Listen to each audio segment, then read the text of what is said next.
두 번째 시간은 다니엘서 12장 말씀을 이제 나눌 건데, 오늘 2시간 하고, 오늘 해드린 자료가 요한복음 그 부활 그 생명에도 있기 때문에 요한복음 강론을 화요일 날 말씀을 나눌 때 오늘 해드린 자료의 3번, 맨 뒤에 3번 항목을 나누고 나서 다음 주부터는 이제 정상적으로 예레미야, 에가로 돌아가도록 하는 겁니다. 자, 집회를 중간에 지금 다니엘서를 하게 된 거는 어떤 형제라고 하기도 좀 그런데, 그분이 와서 이제 이런저런 다니엘서의 그 안식일 교인들의 주장을 했기 때문에 거기에 대응을 할 수밖에 없는 처지가 되어서 다니엘서 말씀을 요약적으로 지금 나누게 된 거였었어요. 8장에서부터 12장까지 하는데, 오늘 2시간하고 다음 화요일 날 2시간 정도 다음 화요일 날까지 이렇게 하고 해서 다니엘서 요약 집회는 이제 마치고 다음 일요일부터는 정상적으로 예레미야, 에가 말씀을 나가도록 할 겁니다. 자, 오늘 자료를 조금 이제 오늘 새벽에 많은 설명이 요구되는 부분이 되어서 예언서라는 건 늘 그런데, 어떻게 하면은 2시간 동안에 많은 양의 이 말씀을 다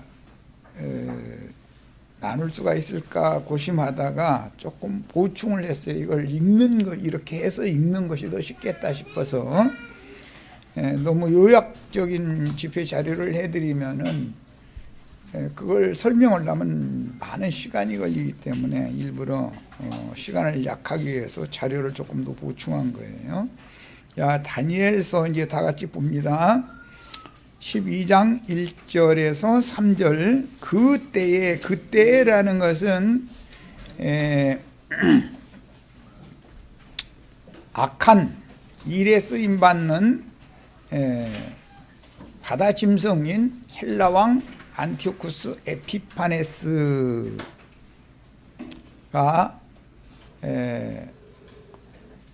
네 번째 짐승에 의해서 멸망당하고 나서 네 번째 짐승이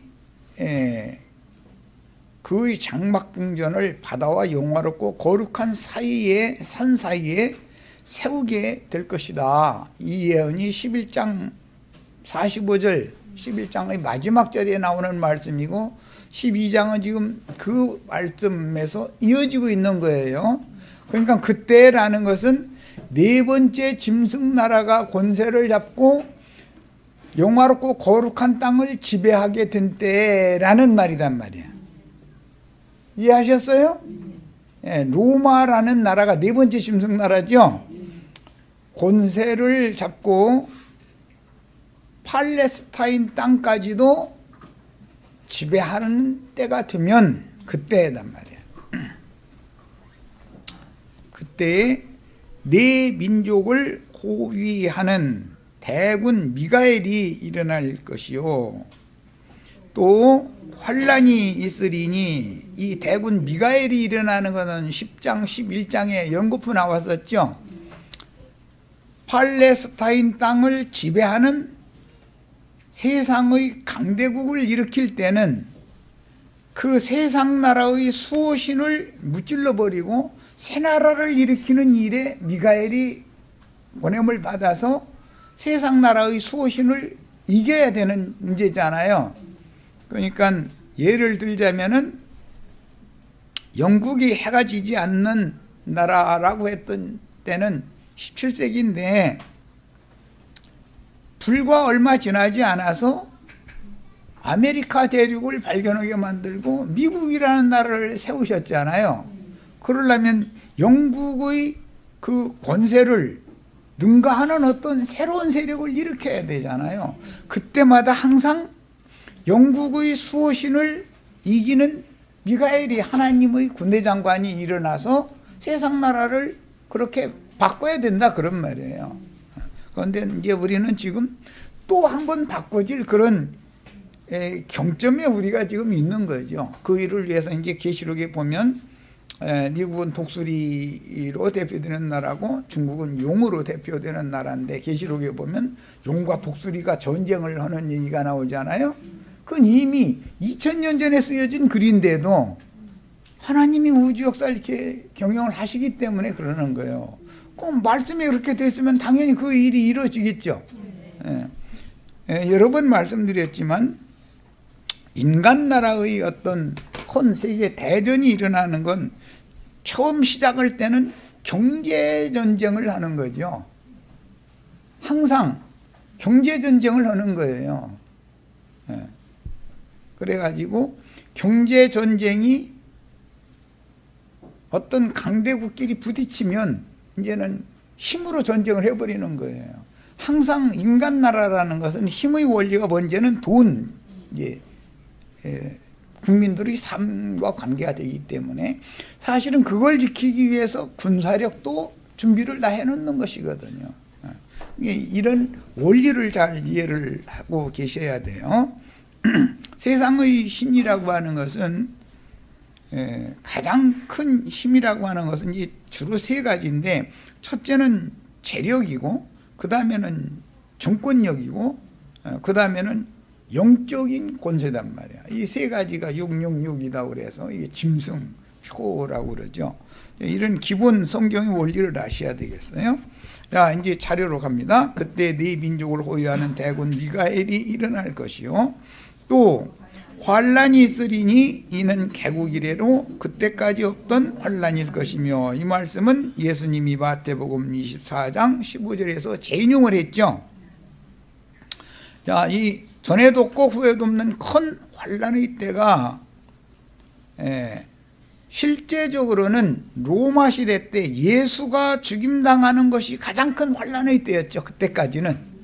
그런데 이 말씀이 다시 주님의 예언으로 또 했었기 때문에 사도들의 증거가 또 이어졌기 때문에 계시록에서 두 증인들과 짐승에 의해서 짐승의 표나 그 이름의 수를 이마에나 손에 받지 않으면 수가 몇이든지 다 죽이더라 그랬는데 그게 실현하는 말씀이죠.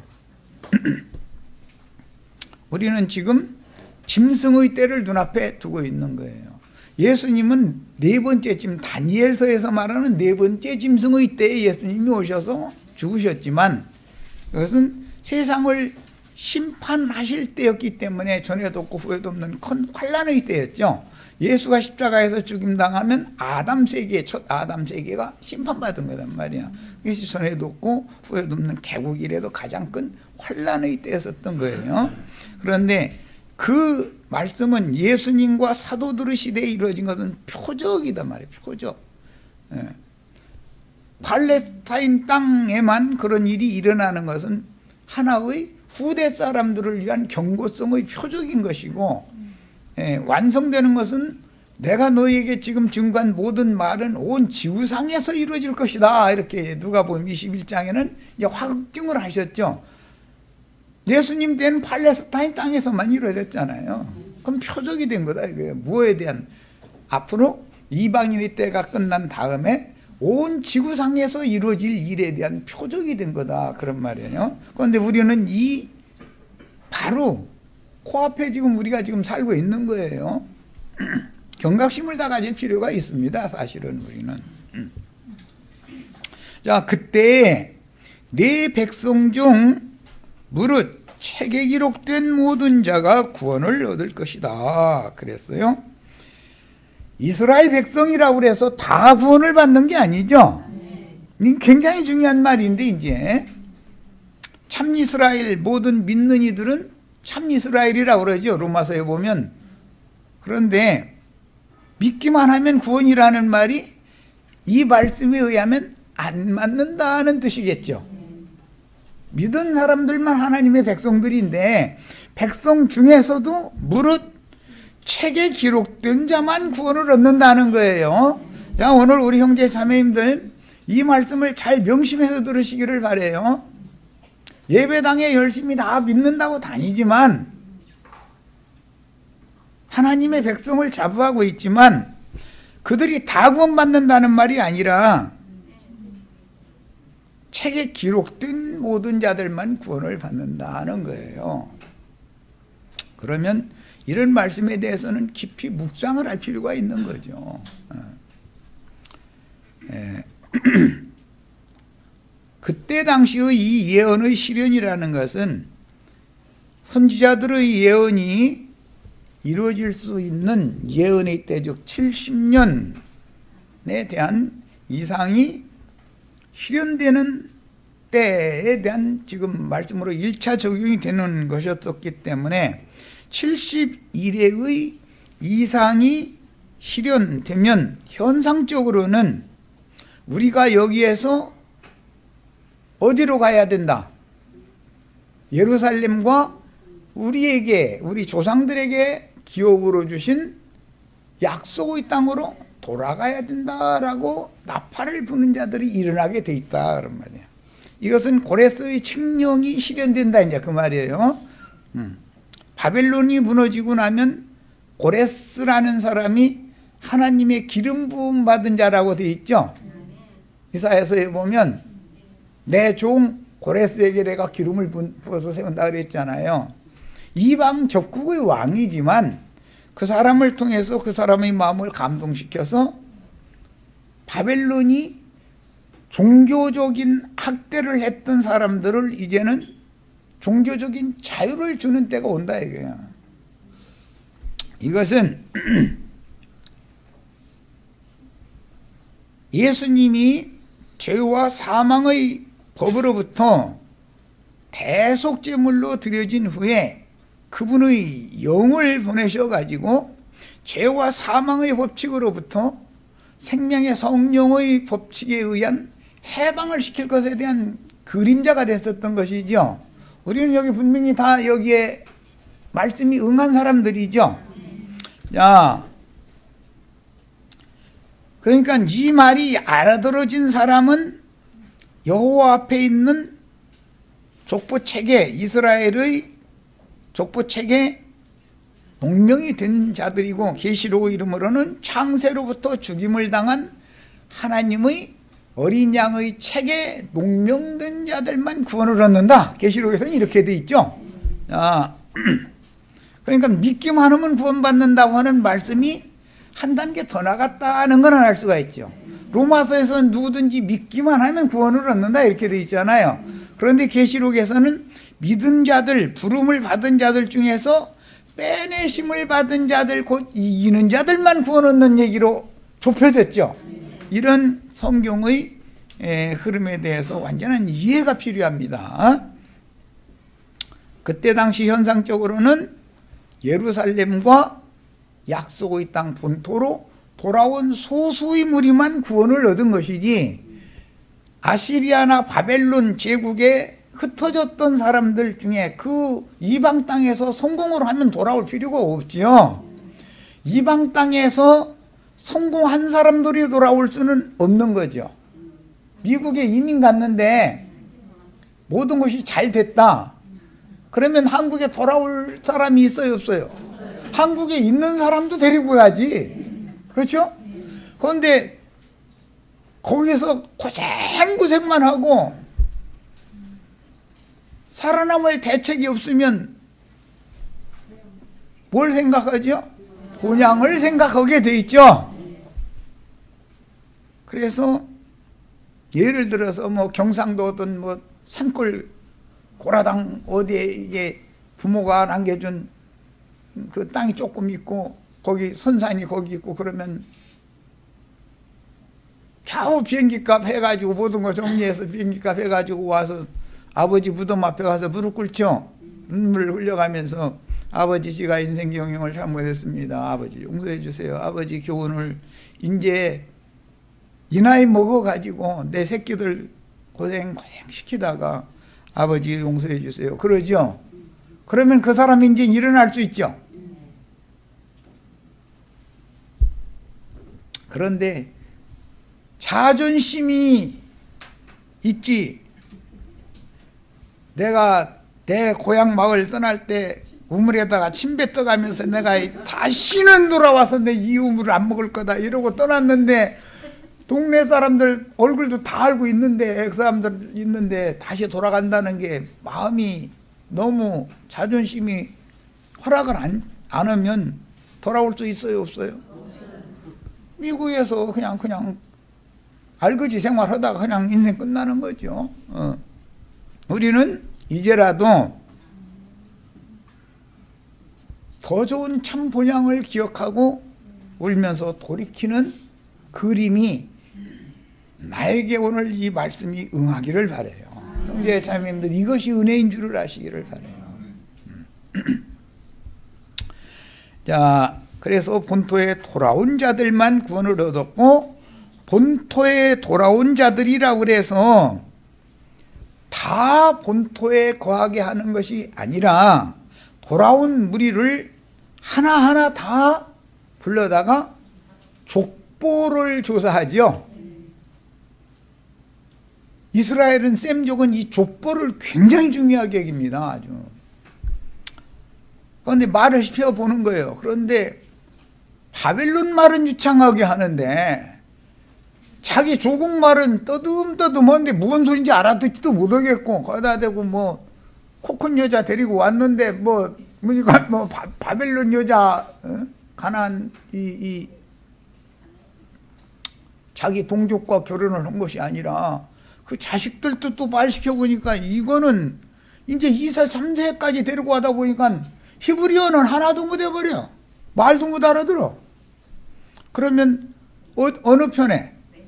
왼편으로 잠깐 여기 서 있어 봐 그러죠. 그러다가 책에다가 농명된 자들은 이방 땅에 갔지만 자기 자손들에게까지도 히브리 언어와 문화를 철두철미하게 교육을 시켰기 때문에 히브리어를 너무 등수능란하게 잘 알아듣고 잘 아는 거예요. 어린 것들까지도. 그러면 어느 쪽으로? 오른쪽으로. 너는 몇 대손? 누구냐? 우리 조부는 누구고, 증조부는 누구고, 고조부는 누군데 바벨론에 가서 발붙여 보려고 하는데 바벨론 사람들을 당할 수가 없어서 거지 생활하다가 할 수 없이 이렇게 왔습니다. 그러면 족보책에다가 농명을 다시 해준다 이거예요. 이게 바벨론의 포로로 사로잡혀 갈 때는 족보책에서 이름이 지워진 거죠. 흐려진 거죠. 그런데 다시 돌아왔을 때 그 이름을 다시 회복시켜줬다. 이게 책에 기록된 모든 자예요. 그래서 에스라서나 느헤미야서를 읽으면 족보책에 다시 농명하는 이야기가 처음부터 계속 그 얘기가 나오죠. 이렇게 중요한 거예요. 신앙을 회복한다는 거, 잃었던 생명을 다시 찾는다는 거, 그리스도의 은혜에서 끊어졌다가 그리스도의 은혜를 다시 회복한다는 거, 이게 이렇게 중요한 문제다 성경에서는. 자, 그 다음에 네 번째 짐승 때요 예수가 죽임을 당한 것과 증인들이 죽임을 당하여 그 수를 채우는 때를 실현하여 짐승의 이름이라 그 이름의 표시를 받지 않는 자들을 다 죽임으로, 그렇게 짐승들을 일으킨 것은 알곡을 분별시켜서 거두기 위한 것이죠. 알곡을 분별을 시킨다라는 말은 왼편으로 오른편으로를 나누는 얘기인데, 히브리인들의 고유 문화와 언어, 자기 계보, 자기의 생명의 뿌리를 아는 자들은 오른편으로 해서 세계 농명을 해줬다 이거예요. 흐려졌던 이름이 회복됐다 이거예요. 이 사람들 보고는 신약의 용어로는 예수 그리스도의 구속을 통해서 새 생명을 얻었다. 우리는 잃었던 생명을 되찾았죠. 네, 이렇게 표현을 하는 거예요. 자, 그 다음에 2번은 내 백성 중 그랬는데 왕족인 다니엘 보고 하는 말이기 때문에 다니엘은 왕족이죠. 유다 지파 중의 왕족이었었어요. 자기 민족과 자기 족속 유다 지파 중에 특히 왕권을 가진 자들을 위해서 다니엘이 기도하는 내용이 다니엘 9장에 나오는 9장 내용이죠.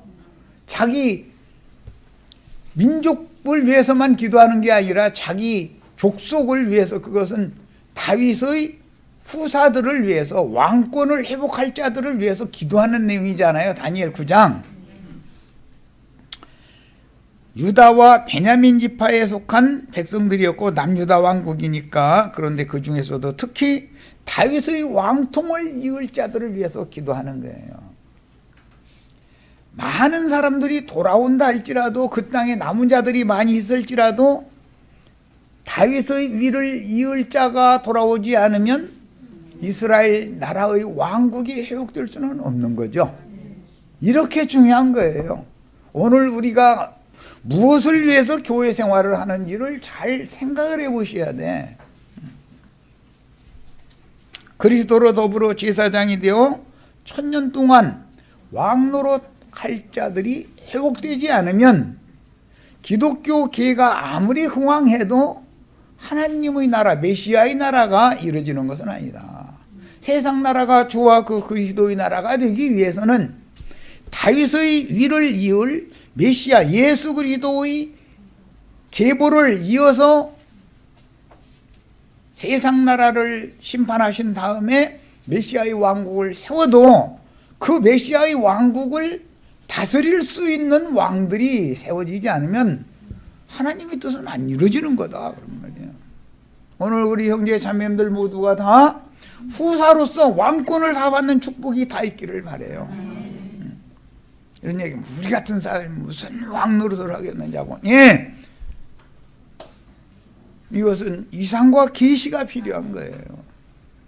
무엇을 위해서 내가 오늘 숨을 쉬고 밥을 먹고 살아야 되는지를 늘 생각하는 것이 메시아의 왕국에서 그분의 왕권을 상속받아서 그분의 메시아의 왕국이 세워졌을 때 그리스도로 더불어 제사장이 되어 그 1000년이 차기까지 또는 1000년이 찬 이후에 세세토록 하나님 나라를 다스리는 왕들이 되는 것만 생각을 하고 살아, 이 사람은.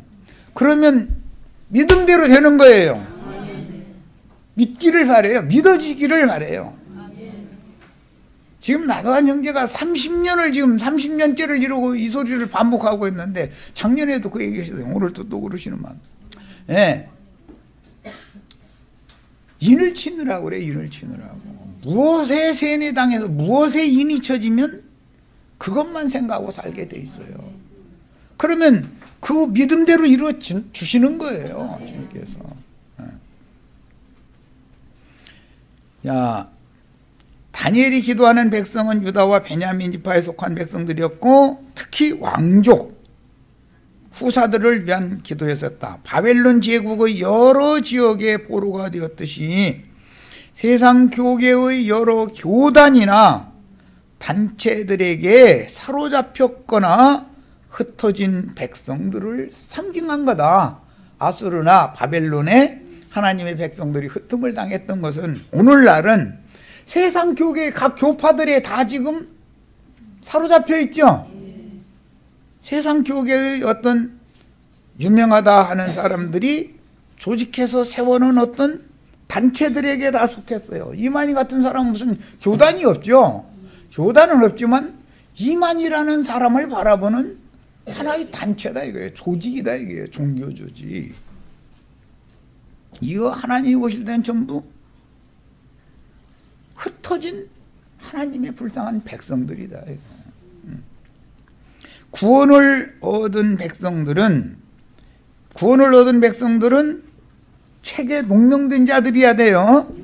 본토와 예루살렘으로 귀환하여 족보책 어린 양의 생명책에 이름이 회복된 자들 뿐이므로 하나님의 백성들이 다 구원받는 게 아니죠.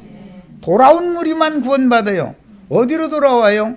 예루살렘과 조상 대대로 기업으로 주셨던 젖과 꿀이 흐르는 약속의 땅 가나안 땅으로 돌아오는 거예요. 이것은 여러 번 말씀드렸지만 예수 그리스도의 심령과 예수 그리스도의 마음 안으로 그리스도께로 돌아온 것을 상징한다 이거예요.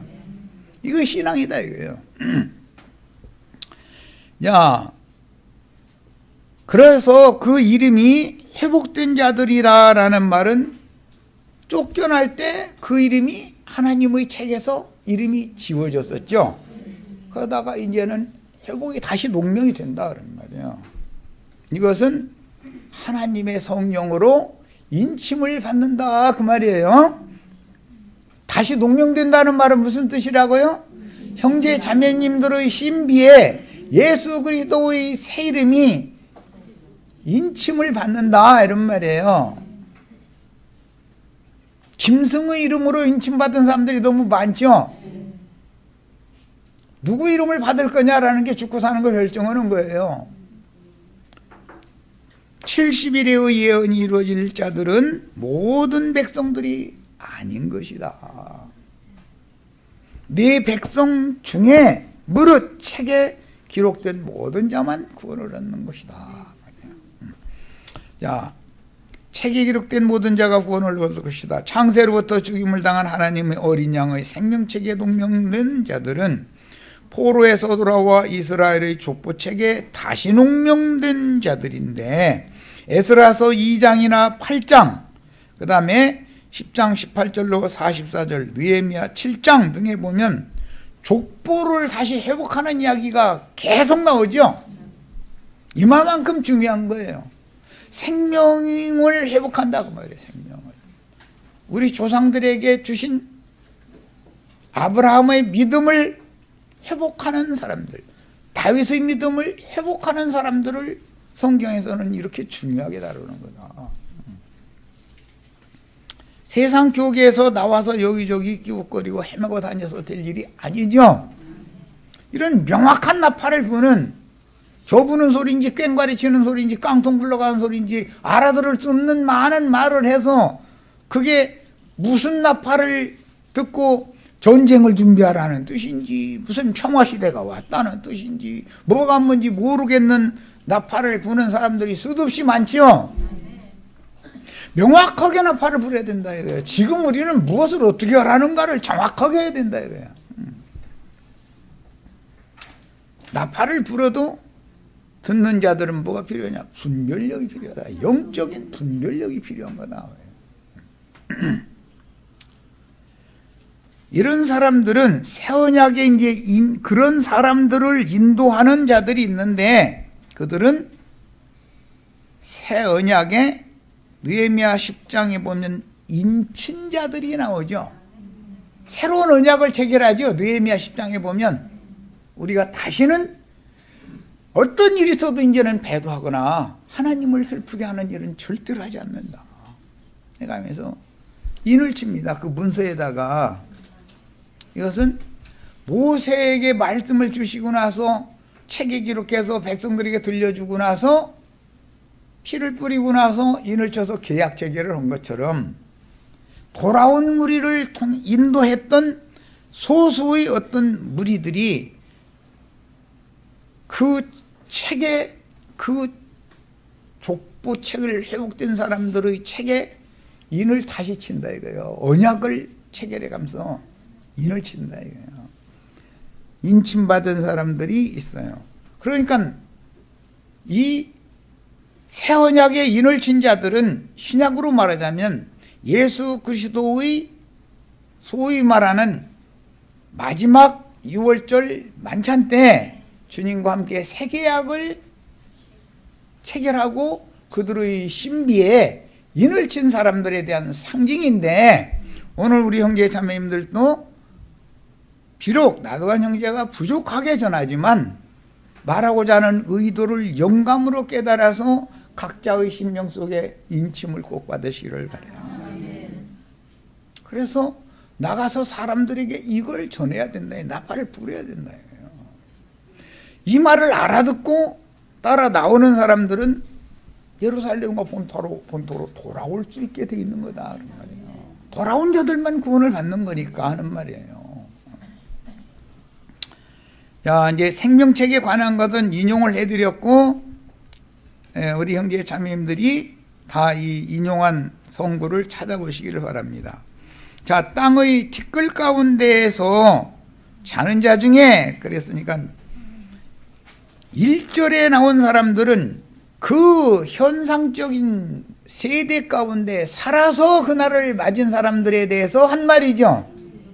나팔 소리를 듣고, 예를 들어서 여호수아 대제사장, 스룹바벨 다윗의 후손 왕통 이을 사람, 에스라 느헤미야 학개 스가랴 말라기 선지자 등 나팔 부는 증인들, 우리가 다 우리 조상들에게 주신 본토로 돌아가야 된다라고 나팔 불던 자들은 새 언약의 인친자들이잖아요. 인을 치는 자들이잖아요. 그들의 말을 알아듣는 사람들이나 따라 나오는 것이지, 못 알아들으면 그 먼 거리를 바벨론에 있는 모든 것들을 다 버려두고 또 따라 나가면 가서 뻔히 보이죠. 육신적으로는 고생할 것밖에 더 남았어요. 그런데도 따라 나온 자들만 구원이다 이거예요. 그래서 1절 이야기는 그 당세에 살아서 그날을 맞은 자들이다. 만약에 이 세대가 주님과 사도들의 예언이 응하는 세대라면 우리들은 살아서 그날을 맞은 거죠. 그런데 2절은 우리 앞서서 신앙생활을 계시를 따라서 계시될 믿음으로 말미암아 구원을 얻고 죽는 날까지, 생애가 닿을 때까지 믿음을 지키고 달려갈 길을 마친 믿음의 증인들이 다 앞에 데려감을 받았는데, 그들은 다 티끌 가운데에서 자는 자들이다. 그렇죠? 2절은 현상적으로 육의 장막을 입고 살아서 그날을 맞은 자들이 아니에요. 그런데 우리는 1절에 들어가려고 하시지 말고 2절에 들어가자. 나는 자꾸 이걸 지금 자꾸 증거하는 거예요. 우리 여기 젊은 청년 왜 한 가정을 어디로 가버려? 저 방에 있어? 잘 새겨서 들으셔야 돼. 그렇지만 억지로는 이거는 안 됩니다. 억지로는 안 되나 계시가 필요해요. 자, 2절 땅의 티끌 가운데에서 자는 자 중에 많이 깨어 그랬으니까 이 말은 부활 때가 마지막 나팔 때는 우리가 예루살렘과 본토로 돌아가야 된다라고 하는 나팔 부는 증인이 보냄을 받은 때는 부활 때다 그 말이죠. 티끌 가운데 자는 자들이 일어날 때잖아요. 그때가 많이 깨어 영생을 얻을 자도 있겠고, 수욕을 받아서 안 믿은 사람이 하는 말이면 수욕받고 말고가 없죠. 어차피 멸망의 자식인데. 그런데 신앙생활 잘한다고 했는데 자기는 자는 자 중에서 깨어 영생을 얻는 대열에 들어가지 못한 많은 사람들이 있을 수가 있다는 거예요. 살아생전에서는 바벨론이나 아시리아에서 예루살렘과 본토로 돌아오지 않고 바깥 어두운 데라고 하는 것, 예루살렘과 하나님의 약속으로 주신 땅 바깥이라는 건 아시리아나 바벨론 제국의 여러 곳들에 쫓겨난 상태로, 즉 바깥 어두운 데로 쫓겨난 상태로 육신적으로는 잘 먹고 잘 살지 모르지만 현상적으로는 그런 사람들이에요. 그런데 그런 생활을 신앙생활을 하다가 그대로 사후세계로 갔으면 그 신앙이 어디로 가냐 이거예요. 그 신앙 그대로 가지고 간 건데 그 사람들은 수욕을 받을 수밖에 없는 거다 이거예요. 무궁히 부끄러움을 입을 자도 있을 것이며, 그 다음에 이제 중요한 말이 나왔습니다.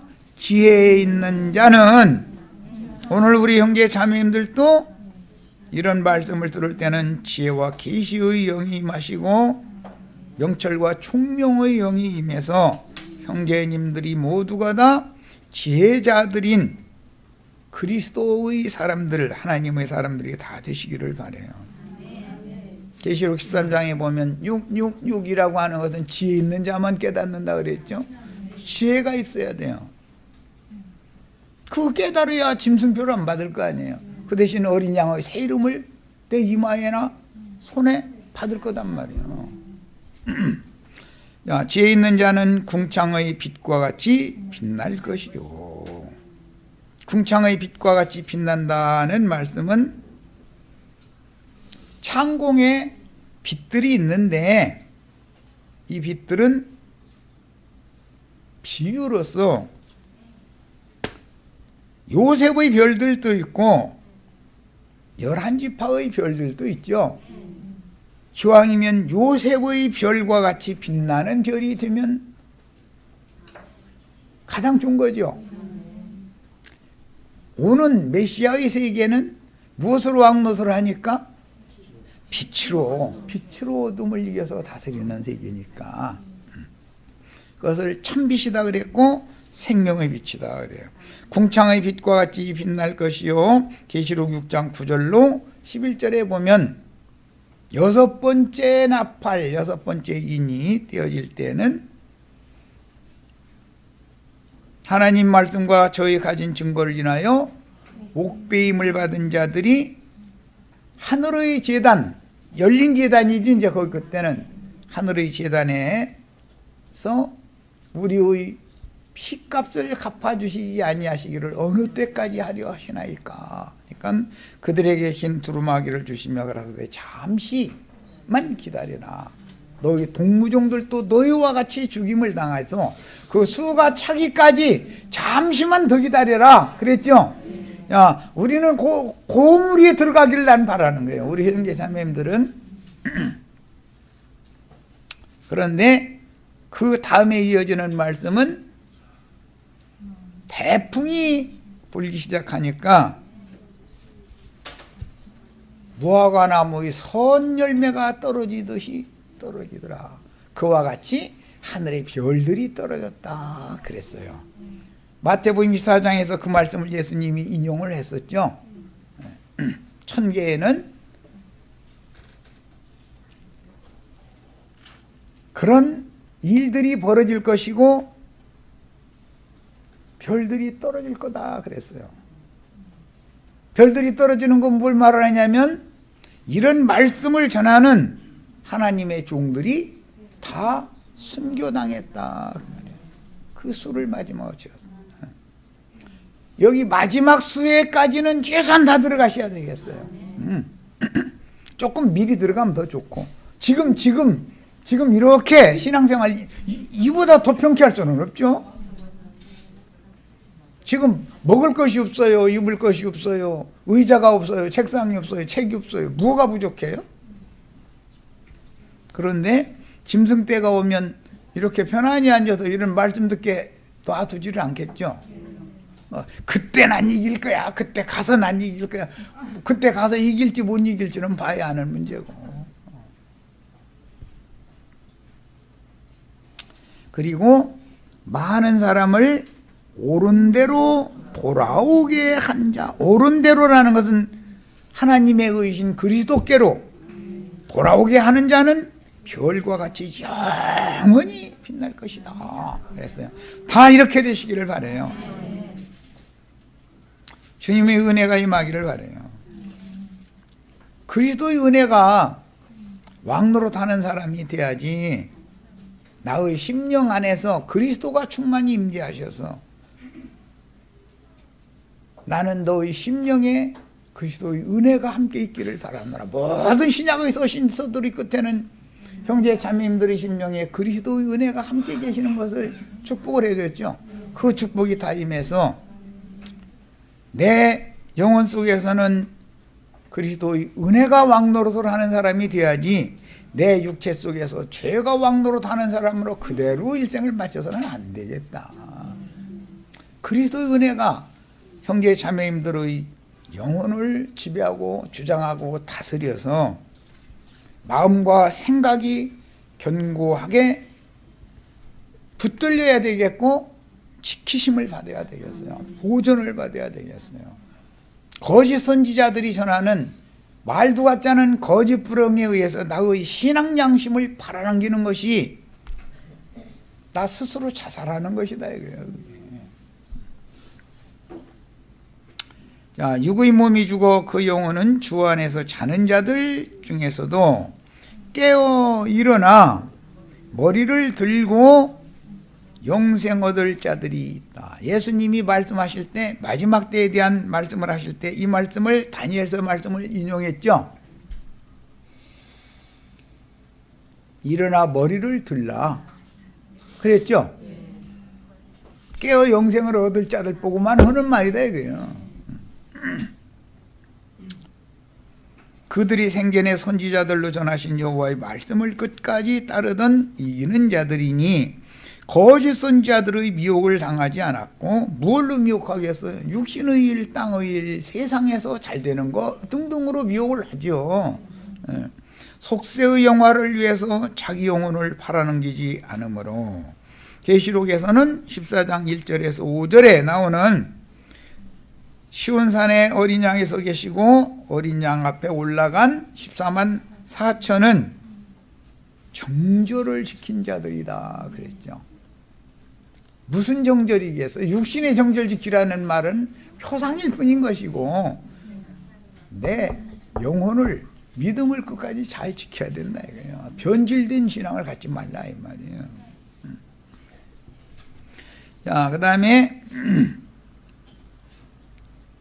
수욕을 받는다 그랬는데 동일한 하나님의 백성으로 신앙생활을 했지만 귀환하는 후손들과 함께 위에 있는 예루살렘, 하늘의 예루살렘, 우리는 이미 하늘의 예루살렘에 이르러 있는 신앙을 가진 사람들이에요. 위에 있는 예루살렘으로 돌아가서, 이것은 아시리아나 바벨론에서 예루살렘으로 돌아온 자들에게만 해당하는 말씀, 이건 표상이다 이거예요. 구약 성경이라는 거는 성과 성문을 복구하고, 성과 성문을 복구하는 건 느헤미야서지요. 성전을 세우는 건 에스라서예요. 성전을 재건하는 그 사역에 참여하지 못할 영혼들은 예수를 열심히 믿었다고 자신으로는 자부하고 있었지만 무공한 수욕을 당할 수도 있다. 여기 수욕을 당하는 자들은 살아생전이라면 세상 나라에 그대로 고려둠을 당해서 짐승의 떼를 몸으로 한번 혹독하게 당해보게 하는 것이죠. 그렇게라도 마지막 하고서 짐승표를 받지 않으면 수를 며칠 전에 다 죽인다겠으니까 최후의 순교자로 들어가서라도 마지막 떨어진 이삭으로라도 추수가 되면 다행이고, 그런데 그건 별로 가능이 없는 얘기다 이거예요. 육이라는 것은 약하기 때문에 그런 박해를 가하면 이기는 자가 된다는 게 이렇게 쉬운 게 아니다 이거예요. 그 다음에 그들의 생전에 거짓 선지자들에게 동조하거나 선지자들의 증거와 신앙에 대해서는 방관하던 자들이, 나도한 형제가 뭔 얘기야, 그 형제는 뭐 말씀 받으신다, 여기로 갔다 저기로 갔다, 뭐 장세기로 갔다, 뭐 출애굽기로 갔다, 계시록으로 갔다, 왔다 갔다 정신이 하나도 없고 뭔 소리인지 모르겠다 그러면 그야말로 기도가 필요합니다. 기도가 필요해요. 그런 사람들은 강 건너 불 보듯이 이렇게 막만 보는 사람들도 있을 수가 있죠. 그들이 어떻게 되나 보자 하고. 그 요나가 그랬죠. 박농풀 떼약볕에서 뒤집어 쓰고 그늘 만들어 놓고 나서는 저놈 모성이 어떻게 되나 하고 바라봤죠. 방관하는 자세를 취해서는 안 되겠다. 적극적으로 이게 확실하면 참여를 해야죠. 동역해야 되는 거예요. 누구는 지금 목숨 내 걸고 하는데 얼마나 분명하면 그 사람이 저럴까? 가서 좀 자세히 좀 알아보겠다 이래야 되지 않냐 이 말이요. 아이 뭐 누가 그때 가봐야 알지 뭐 누가 알아 이러면 방관자죠. 예레미야 애가에도 그 방관자들 얘기가 나왔잖아요. 그들이 속사람으로서 신약 용어로는 불 가운데서 구원을 얻되 부끄러워하는 구원을 얻을 것이다. 그 마지막은 불사름이 될 것이다 라고 그랬어요. 안 믿은 사람들이 아니죠. 구원을 얻을 사람들이니까 믿은 사람들이죠. 아니 우리는 기왕이면 넉넉히 구원을 얻어야지 뭐 불 가운데서 겨우 얻는 그런 구원을 받을 필요는 없는 거죠. 다니엘을 포함하여 예루살렘과 본토로 귀환하도록 격려하고 앞장서서 적은 무리를 이끌고 돌아와 성과 성문을 복구해서 다시 달고 성전을 재건하자고 독려하던 회복의 무리를 인도하던 여호수아 대제사장이죠. 스룹바벨 왕족이에요. 에스라 선지자였죠. 느헤미야는 총독이에요.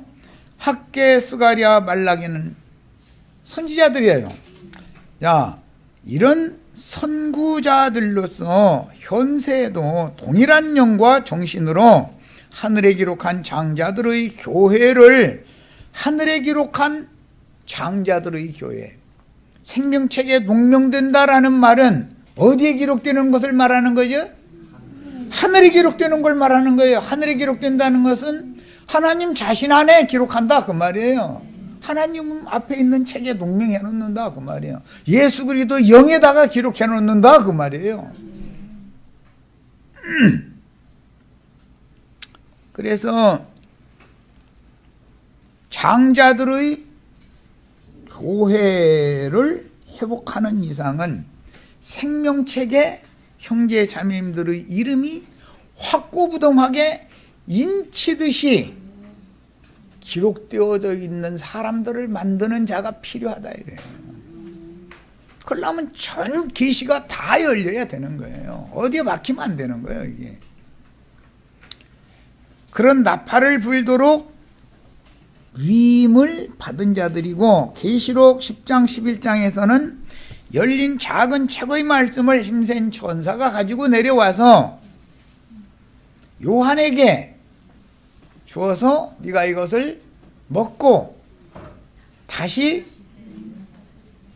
열국과 백성과 민족과 방언들에게 나가서 다시 예언을 해야 된다 해서 보냄을 받았죠.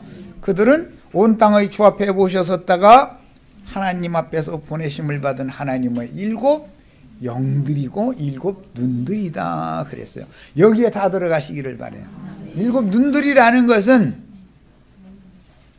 다 볼 수 있어야 된다 이거예요.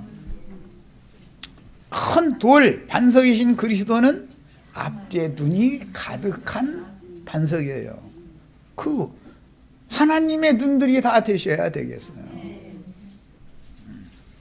눈이 다 열리고 밝아지셔야 되겠어요. 자, 주님은 오늘 또 작은 책의 열린 말씀을 받아먹게 하시고 큰 성 바벨론으로 상징하는 세상 교계에 사로잡힌 주님의 자녀들을 격려하여 그 영과 신부가 오라 하시는 곳으로 돌아와 이곳이 사실은 그리스도의 몸, 그리스도 자신께로 돌아오는 거죠.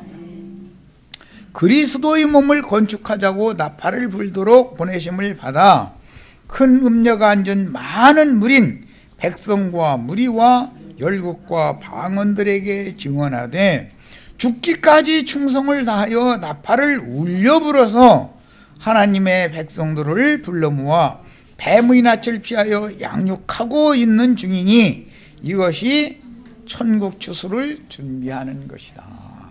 세상 교계에서 불러내서 뱀의 낯을 피하여 자기 곳에 가서 거기에서 양육을 하는 종들이 보냄을 받아야 큰 성 바벨론에서 내 백성 나오라 그러는데 나와도 갈 곳이 있어야 되지 않냐 이 말이야. 아까 우리 홍영재님 아까 그 얘기하던데 어디로 갈 곳이 있어야 나오지 갈 곳이 없으면 두려워서 못 나오는 거예요. 하나님은 추수 준비를 이렇게 하신 다음에 양육받아서 그 영혼이 올 익은 흔히 말하는 알고이다 그러는데, 영과 혼과 몸 전체가 전인격적으로 구원이 이루어진 영혼들을 데려가시는 것이 천국의 혼인이다. 여기까지 해서 일단 시간이 됐으므로 마칩니다.